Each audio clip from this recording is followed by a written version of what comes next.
રાજકોટમાં ખાનગી હોસ્પિટલની બેદરકારીના કારણે એક મહિલાનું મોત નિપજ્યાની હૃદયદ્રાવક ઘટના સામે આવી છે. બાલાજી હોસ્પિટલમાં ડિમ્પલબેન પોબારુ નામના મહિલાનું ગર્ભાશયની કોથળીનું ઓપરેશન ડોક્ટર કવિતા લાડાણી દ્વારા કરવામાં આવ્યું હતું. પરિવારનો આરોપ છે કે ઓપરેશનમાં સર્જનને સાથે રાખવાના અલગથી પૈસા વસૂલવા છતાં સર્જનને બોલાવાયા નહોતા અને માત્ર ટેલિફોનિક માહિતીના આધારે ઓપરેશન કરાયું હતું. ઓપરેશન બાદ તબિયત લથડવા છતાં ડોક્ટરના બદલે નર્સે સારવાર આપતા દર્દીની સ્થિતિ અત્યંત ગંભીર બની હતી. ત્યારબાદ તેમને ઓલિમ્પસ હોસ્પિટલમાં ખસેડવામાં આવ્યા હતા, જ્યાં 12 કલાકની સારવાર દરમિયાન તેમનું મોત થયું હતું. સમગ્ર મામલે જવાબદાર ડોક્ટરો સામે કડક પગલાં ભરવાની માંગ સાથે પરિવારજનો દ્વારા ઈ ડિવિઝન પોલીસ સ્ટેશનમાં લેખિત અરજી કરવામાં આવી છે. એસએસ પોબારું નામ છે. બાલાજી હોસ્પિટલમાં ઘટના બનેલ છે. મારા મધરનું આપણે ગર્ભાશયની કોથળી કઢાવવાનું ઓપરેશન 27 તારીખે કરેલ છે. 27 તારીખે તેમને એડમિટ કર્યા અને 28 તારીખે તેમનું ઓપરેશન હતું, મંગળવારના રોજ. ત્યાં તેમને ઓપરેશન સવારે 8 વાગે લઈ ગયા હતા, બરોબર. ત્યાં કોઈ પણ જાતના કાંઈ લોહી વગરના કોઈ પણ રિપોર્ટ કર્યા વગર તેમનું ઓપરેશન કરેલ છે. અને 11:30 વાગે મેડમે ઓપરેશન થિયેટરની બહાર આવી અને અમને એમ કીધેલ છે કે ભાઈ ઓપરેશન સક્સેસ થયેલ છે. એટલે અમે એને પૂછ્યું કે સર્જનની જરૂર નહોતી પડી, કેમ કે અમને પહેલા એમ કીધું હતું કે ભાઈ સર્જનની જરૂર પડશે તો અમે બોલાવશું. ટોટલ 70,000 રૂપિયા ફી ચૂકવેલ છે. હવે એમને એમ કીધું હતું કે ભાઈ સર્જનની જરૂર પડે તો એના એક્સ્ટ્રા ચાર્જીસ થાય. અમે એમ કીધું હતું કે ભાઈ અમારી પરમિશન વગર તમે બોલાવી લો. એટલે એ લોકોએ બહાર આવીને ઓપરેશનમાંથી થિયેટરમાંથી બહાર આવીને એમ કીધું કે ભાઈ સર્જનની જરૂર પડી હતી, બરોબર, ક્રેશ ક્રિટિકલ થઈ ગયો હતો. પરંતુ મેં તેમને ફોન કર્યો, પરંતુ તેઓ જે મેઇન સર્જન હતા તે બીજા ઓપરેશન થિયેટરમાં હતા, તેથી તે આવી શક્યા નથી અને મેં એના ઇન્સ્ટ્રક્શન ઉપર ઓપરેશન કરી નાખ્યું, બરોબર. પછી 19 થી 20 કલાક સુધી બેહોશ હાલતમાં જ હતા. મારા મમ્મીને કોઈ પણ જાતનો હોશ હતો નહીં. અમે એ લોકોને પૂછી, ત્યાંના ડોક્ટરને, ત્યાંના સ્ટાફને, તો એ લોકો એમ કહે છે કે ભાઈ ઓપરેશન થયા પછી બધું નોર્મલ કહેવાય, એ નોર્મલ કહેવાય. એ લોકો એમ જ કહે છે. એ બેસુદ હાલતમાં જ હતા. પછી સવારના 8 વાગે તેમને શ્વાસ થોડોક ચડતો હતો, હૃદયમાં દુખતું હતું. અમે અહીંયાના ડોક્ટરના સ્ટાફને એમ કહી તો એ એમ કહે છે કે ભાઈ ગેસના તકલીફથી હોઈ શકે, બીજો કઈ આમાં કઈ છે નહીં.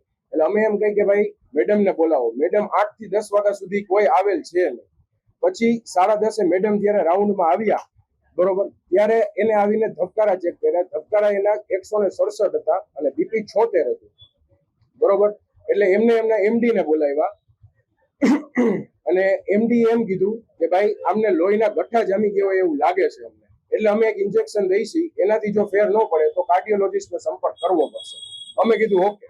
એટલે પછી એમને એક ઇન્જેક્શન દીધું, પરંતુ એનાથી પણ કઈ ફેર પડ્યો નહીં. અને એનું જે આપણે ધબકારા કહેવાય એ 155 થયા, એનાથી ઘટતા નહોતા. એટલે મને ને મારા ફાધરને અંદર ઓફિસમાં બોલાવ્યા અને એમ કીધું કે ભાઈ આપણે ફરજિયાત કાર્ડિયોલોજી પાસે અત્યારે લઈ જવા પડે એમ છે. એટલે અમે કીધું કે અમે કોઈ પણ રીતે પહોંચી શકીએ તેવા માણસ નથી. તો એને એમ કીધું કે તમે પૈસાનું કોઈ પણ જાતનું ટેન્શન ન લ્યો, અમારી હોસ્પિટલ વાળા બેઠા છે, એ અમે લોકો સંભાળી લઈશું. એટલે અમે કીધું ઓકે. એટલે એ લોકોએ એમ્બ્યુલન્સ બોલાવી લીધી અને લઈ ગયા ઓલિમ્પસ હોસ્પિટલમાં ડોક્ટર મિહિર તન્ના પાસે. સાહેબ મિહિર તન્નાએ ત્યાં એમનું બધું પ્રોસિજર ચાલુ કરી અને તેમનું એન્જિયોગ્રાફી કર્યું. એન્જિયોગ્રાફીમાં મિહિર તન્ના સાહેબે એમ કીધું કે ભાઈ એના હૃદયમાં લોહીના ગઠ્ઠા જામ થઈ ગયા છે, એટલે એની પ્રોસેસ ચાલુ કરવી પડશે. એટલે ત્યાંના જે બધા બિલ હતા એ પણ એ લોકો ભરવાના હતા એવું અમને કીધું. અમારી પાસે મેડિસિનનું બિલ આવ્યું 51,000 રૂપિયાનું. એ પણ એ લોકોએ કીધું કે એ તમારા બાલાજી હોસ્પિટલના જે મેઇન ડોક્ટર સાહેબ શ્રી છે તેની સાથે વાત થઈ ગઈ છે, બરોબર. એટલે અમને કોઈ પણ જાતનો એનો 1 રૂપિયો દેવાની ના પાડી. પછી એ લોકો એન્જિયોગ્રાફી કરી અને એની પ્રોસેસ બધી ચાલુ કરી. અંદર લોહીના ગઠ્ઠા જામી ગયા હતા એ કાઢવાનું ચાલુ કર્યું. પછી એને એમ કીધું કે અમે અડધી થી પોણી કલાકમાં એને આઈસીયુમાં રાખશું, અત્યારે થોડુંક સ્ટેબલ હોય એવું લાગે છે, મિહિર તન્ના સાહેબે એવું કીધું. પછી અમે એમ કીધું કે આનું કારણ શું હોઈ શકે, તો એ કે અમારી પાસે તો ઓલરેડી કેસ ક્રિટિકલ થઈને જ આવેલો છે બાલાજી હોસ્પિટલમાં, એને અમને એવું કીધું. પછી સાંજે અમે બધા એક એક કરીને મારા મધરને મળવા ગયા.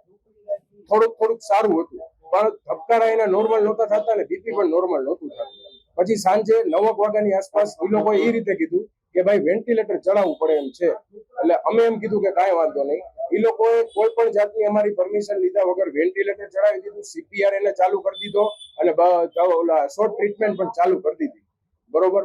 9:30 વાગે એમના ધબકારા એકવાર બંધ થઈ ગયા અને 10 વાગે પાછા આવ્યા અને 11:20 સુધી ત્યાંના સાહેબોએ બધા ટ્રાય કરી, પણ ધબકારા પાછા ચાલુ થયા નહીં.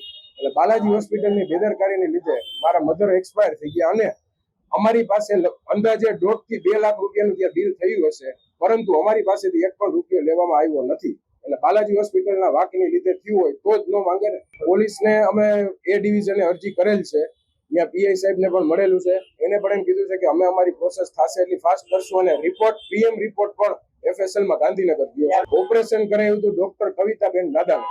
અમારી માંગ એટલી જ છે, કોઈ પણ જાતની પૈસાની માંગ નથી, ખાલી ન્યાય જોઈએ છે કે ભાઈ કવિતાબેન છેલ્લે સુધી હાજર પણ નથી થયા કે એમાં શું એને ઓપરેશન કર્યું, કોઈ પણ જાતનો અમે 1.5 કલાક સુધી ફોન કર્યા તો કોઈ આવેલ નથી. અને હા, એને ચોખ્ખું એમ કીધું કે થોડો ક્રિટિકલ કેસ થઈ ગયો હતો ઓપરેશન વખતે, પરંતુ અને આંતરડા સાથે એની કોથળી ચોટી ગઈ હતી, એની ગર્ભાશયની કોથળી મારા મધરની આંતરડા સાથે ચોટી ગઈ હતી કે સર્જનને ફોન કર્યો પણ સર્જન આવેલ નથી કે એ બીજા ઓપરેશનમાં હતા. એટલે કે મેં એના ઇન્સ્ટ્રક્શન કહેવા મુજબ એને જેમ કહેતા કે એમ ફોનમાં ઇન્સ્ટ્રક્શન ઉપર મેં ઓપરેશન કરી નાખ્યું છે અને સક્સેસ થઈ ગયું છે.